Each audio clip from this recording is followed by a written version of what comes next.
Hey guys, this video is on how to operate your Japanese Aqua brand washing machine. So you can see it's all written in kanji, so I'm going to translate for you.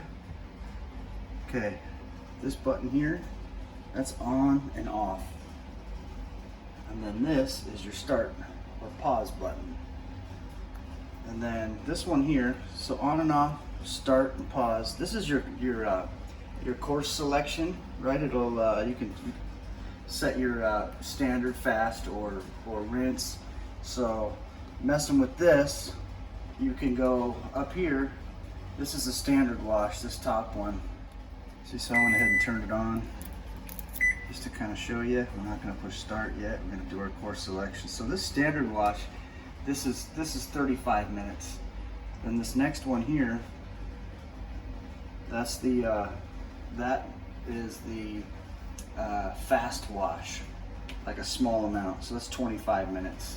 And the next one is rinsing one time only for 32 minutes.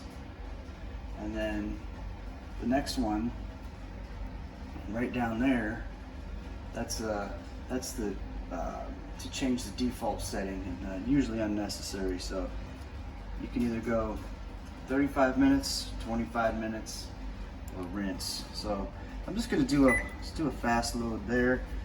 Now, how I do it, I just toss it right in there and then start.